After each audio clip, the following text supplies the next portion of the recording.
benn jëmm la léegi lu leen neex lu ko neex moo fay am du ma guddal jàpp naa ni ñun ñii ñëpp war nañ xam ni ñun lu ñuy dund assemblée nationale tension yeeg débat yi du suñu coobare du lu ñu gënal waaye bu ñu woowee ci loo xam ne amuñu yeneen pexe comme nu Abdou Mbow def keroog te ma koy féliciter parce que néew na ci ñun peut-être ñu mënoon am taxawaay boobu ci ñu bëri ci ñun dafa am lu ñuy seetlu wala mais am na yoo xam ne combat yoo xam ne amoo la war a am looy seetlu da nga war a taxaw comme ni mu taxawee mu jaral la lu mu ko jaral bis boobu parce que le président assemblée nationale par forcing bi bëggoon def keroog mooy forcing c'est dans sa nature warul woon jàll te heureusement mu am ci taxawaay boobu li ci des nag mooy dama jàpp ni au-delà de la société mi ñuy waxal société sénégalaise société civile am na ay responsabilités yoo xam ne président de la république ak yeneen institutions yi à titre personnel man jàpp ni ma ni mun nañu xaar ci président Diomaye quoi que ce soit ndax moom ci boppam mu ngi jey waa ji pour mu ñoom ñu séddoo pouvoir yi kooku bàyyi ko ci jàmm muy doxal ay mbiram kooku di doxal assemblée nationale lu ko fa neex bu ko déranger gis nañu institution yi ci des mooy justice bañ leen demee laaj ni am na coup d'état électoral bu am assemblée nationale dañu ni lii mënuñ ci àddu donc société sénégalaise bi ñoom ñoo war a seet càmbar xool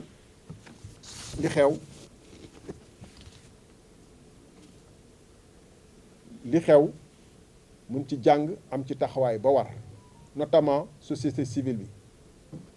les organisations de la société civile les intellectuels les universitaires les avocats les magistrats ñooñu tey ñoo mën a sauver la démocratie sénégalaise ak ñun ñi ñëpp bu ñu jàpp ñu jotaay ji nag jotaay politique politicienne la rek fu may daanelee gis ngeen waxoon nañu ni que premier ministre bu ñu limogé dafa ñu assemblée nationale pour def ko xeexukaay donc moom mooy sans révision constitutionnelle bi mu dugal pour mun a gën a yokk doole président assemblée nationale pas assemblée nationale parce que assemblée ñun mënuñu fa dogal mënuñu fa am dara loo xam ne si suñu ci lu normal la comme yenn scandale la ñu bëgg ñu leeral assemblée nationale ne dee duñ ci wax combien de réalité askanu Sénégal di dund ñu ne ñoom dee duñ ci wax waaye président de l'assemblée mun na toog bu assemblée bi waxee délibéré ba pare moom mu jël temps bu gudd nga xam ne amul droit amul benn article bu ko may mu nekk di commenter di xuloog di tontu président de la république di et cetera loolu bu ko bëggee def en tant que individu dafa war a dem télé wala rajo wala woote conférence de presse ni mu def nii wala toog bureau bu ko neexee sax woote bureau waaye amul benn droit jël ay 10 20 30 40 minutes di toog tribune perchoir assemblée nationale di commenter ay loi di weranteeg président wala di joxe ay interprétation mel ni jëmmu assemblée nationale ak assemblée nationale tout entière moom moo jox poids ak crédit wu kàddu yooyu muy wax fekk ay kàddoom la yoo xam ne gën gaa bëri dara nekku ci waaw mbokk yi nag l'heure est très grave laa kii woon moo tax ñu ngi féliciter di encourager suñu dynamique bi nga xam ne opposition parlementaire tout entière moo ci ànd di gërëm di sant ñi ma fi gis ñëpp responsable politique yi ñi ma fi gis personnalité yi ñu fi gis yëpp di ñaan yeneen sénégalais au-delà des politiques ñu xam ne lii ñuy wax ni du combat politicien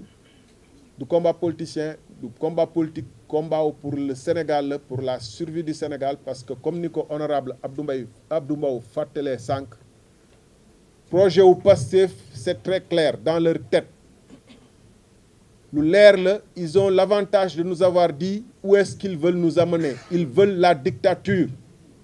et chaque pas et chaque acte qu'ils posent c'est la dictature et la violence et en ce sens ils nous montrent aussi qu'ils n'ont pas de repères pas de principe pas de vérité ils n'ont de vérité que celle du jour qui les intéresse et qui leur permet de justifier l'attitude circonstancielle qu'ils ont ce jour-là quitte à se renier, et ils se renient constamment pour pouvoir adopter toutes les positions qui leur permettent d'aller là où ils veulent, c'est-à-dire de faire une emprise totale, une mainmise totale sur le Sénégal et sur ses ressources. Dinañ ci ñëwaat durant la session budgétaire. Sur les ressources, il y a beaucoup de scandales qui se passent en dessous parce qu'ils se partagent le pays, et les dernières nominations auxquelles ils ont procédé dernièrement montrent bien que c'est une affaire de partage de gâteau. Je vous remercie. Voilà, donc il y a aussi notre collègue Pape Djibril Fall qui est arrivé. Birima Mangara, je l'avais dit. Donc, l'autre mot, non, c'était un point de presse qu'on avait dit au début. Donc, c'est bon, hein, président. Comment mon hein? Sinon, mais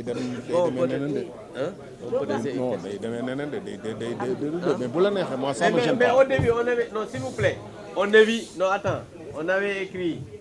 Non, mais s'il vous plaît. On avait dit au début, même la présidente l'a dit, on fait un point de presse. N'est-ce pas? Maintenant, point de presse, moi, parce que souvent, quand on fait les invitations, qu'on les lance, je suis un de vos confrères, on dit conférence. Mais ici, on précise, mais c'est un point de presse. Et je pense que li nga xam ne moo ñu fi indi woon mooy waxtaan ak askan wi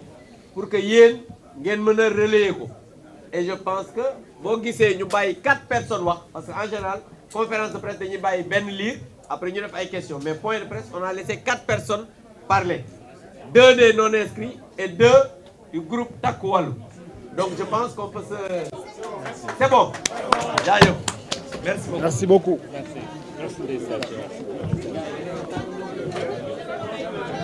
Merci, félicitations.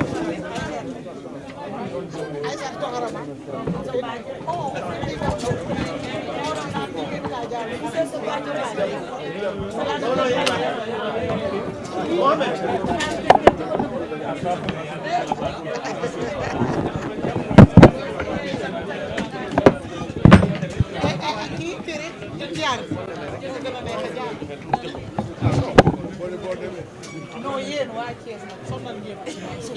lii nag may leen doomu jàmbur bi